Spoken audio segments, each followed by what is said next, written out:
সংবাদ পড়ছি সংযুক্তা সিংহ। বিশেষ খবর, 2022-এর টেটের মেধা তালিকা প্রকাশ করেছে রাজ্য সরকার। প্যানেলে রয়েছে 9,533 জনের নাম।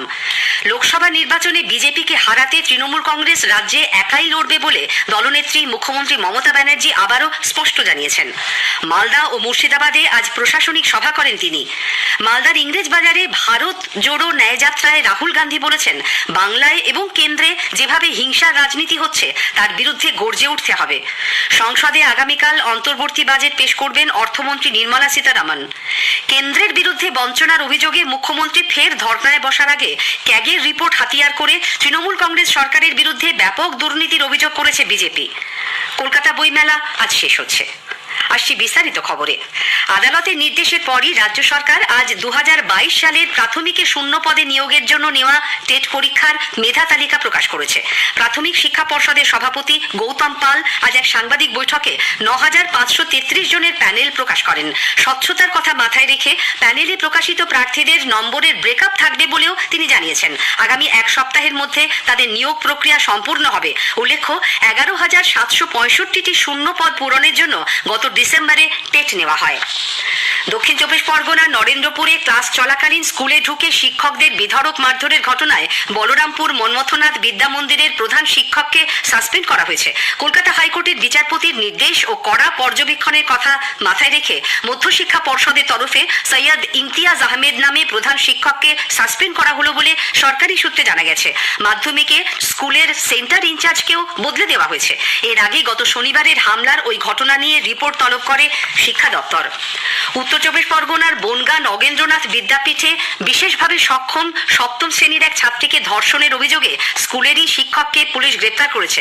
ছাত্রীর পরিবারের অভিযোগ, অঙ্কের শিক্ষক অঘোর বাসকে বই দেওয়ার নাম করে স্কুলের ফাঁকা একটি ঘরে ডেকে নিয়ে গিয়ে ওই নাবালিকাকে ধর্ষণ করে। এরপর মেয়েটি তার মাকে সব ঘটনা জানালে পরিবারের পক্ষ থেকে থানায় অভিযোগ দায়ের করা হয়। বনগাঁ আদালত ধৃত শিক্ষককে 5 দিনের পুলিশ হেফাজতে পাঠিয়েছে। শান্তিনিকেতনে প্রতীচীর বাড়ি থেকে নোবেলজয়ী অর্থনীতিবিদ অমর্ত্য সেনকে উৎখাত করা যাবে না বলে বীরভূমের সিউড়ি জেলা আদালত জানিয়ে দিয়েছে। প্রতীচীর বাড়িতে বিশ্বভারতীর 13 ডেসিমেল জমি অমর্ত্য সেন দখল করে রেখেছেন। এই অভিযোগে তাকে উচ্ছেদের নোটিশ পাঠান তৎকালীন উপাচার্য বিদ্যুৎ চক্রবর্তী। এর বিরুদ্ধে মামলা করেন অধ্যাপক সেন।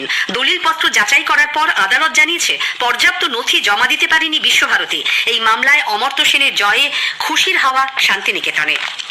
লোকসভা নির্বাচনে বিজেপিকে হারাতে তৃণমূল কংগ্রেস রাজ্যে একাই লড়বে বলে দলনেত্রী মুখ্যমন্ত্রী মমতা ব্যানার্জি আবারও স্পষ্ট জানিয়েছেন।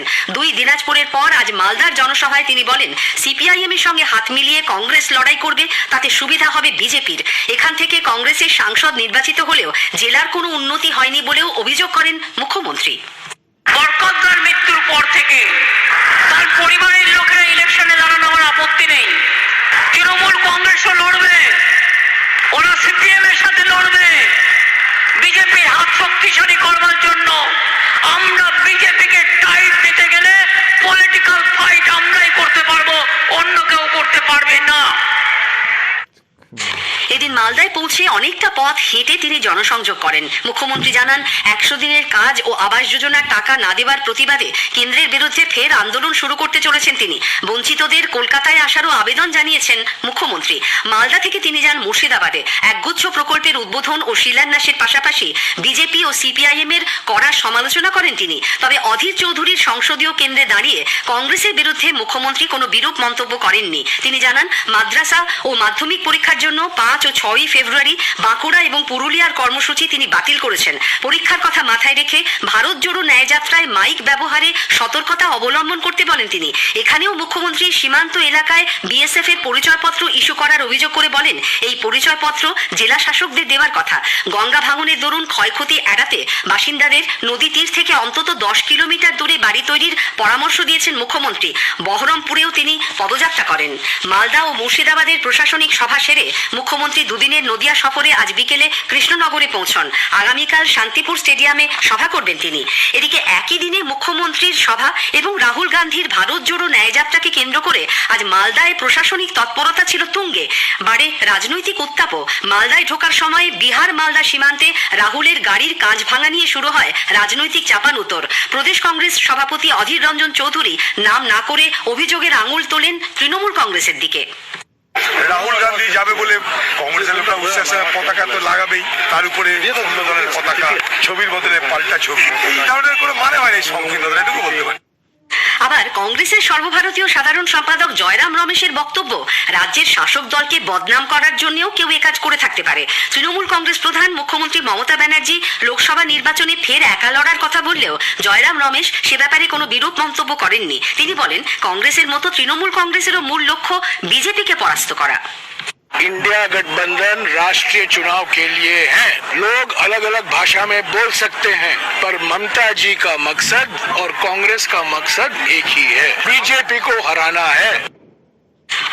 এদিকে রাহুল গান্ধীর গাড়ির কাজ ভাঙার মতো ঘটনা তিনি সমর্থন করেন না বলে বহরমপুরে পৌঁছে জানান মুখ্যমন্ত্রী। ঘটনাটি কাটিহারে ঘটেছে বলেও উল্লেখ করেন তিনি। ভারত জোড়ো ন্যায়যাত্রায় মালদার ইংরেজ বাজারে শোভানগর থেকে ফোয়ারা মোড় পর্যন্ত যান রাহুল গান্ধী। সঙ্গে ছিলেন অধীর রঞ্জন চৌধুরী সহ কংগ্রেসের শীর্ষ নেতারা। রাহুল বলেন, বাংলায় এবং কেন্দ্রে যেভাবে হিংসার রাজনীতি হচ্ছে তার বিরুদ্ধে গর্জে উঠতে হবে। অন্যায়ের বিরুদ্ধেই তার এই ন্যায়যাত্রা কর্মসূচি। मैं बंगाल के हर नागरिक से कहना चाहता हूँ, आप लोग देश को रास्ता दिखाते हो, आप इंटेलेक्चुअल लोग हो, तो आपकी जिम्मेदारी बनती है कि विचारधारा की जो लड़ाई चल रही है, आरएसएस की नफरत की जो विचारधारा है, उसके सामने आपको खड़ा होना पड़ेगा।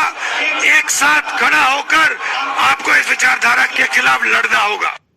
ইংরেজ বাজার থেকে কালিয়াচকের সুজাপুরে যান রাহুল। রাতে সুজাপুরেই থাকবেন তিনি।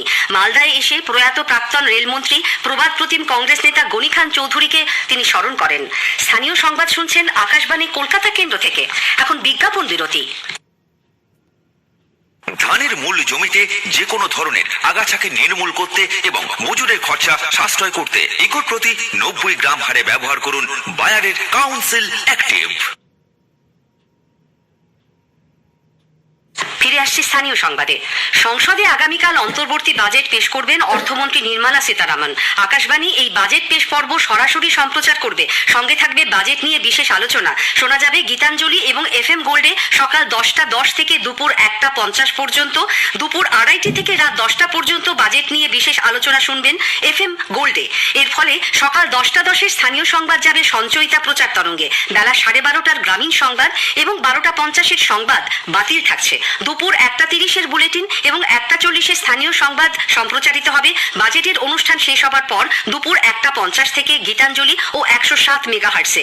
আগামীকাল দুপুর 1টা 40 স্থানীয় সংবাদ এবং বিকেল 5টা 10 সংবাদ হবে 10 মিনিটের। 5টা 10 খবর শোনা যাবে গীতাঞ্জলিতে। সন্ধে 7টা 50 স্থানীয় সংবাদ হবে 15 মিনিটের।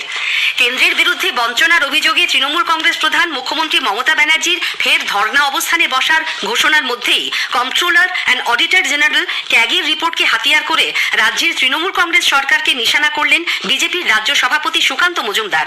আজ নতুন দিল্লিতে এক সাংবাদিক সম্মেলনে তিনি জানান, सबसे गौर करने की वाली बात है कि एक कॉन्टिजेंसी फंड का 1/3 3,400 करोड़ का लगभग 1/3 1,169 मतलब 1169 करोड़ रुपीस जो खर्च हुआ है कॉन्टिजेंट फंड में वो होम मिनिस्ट्री से हुआ है।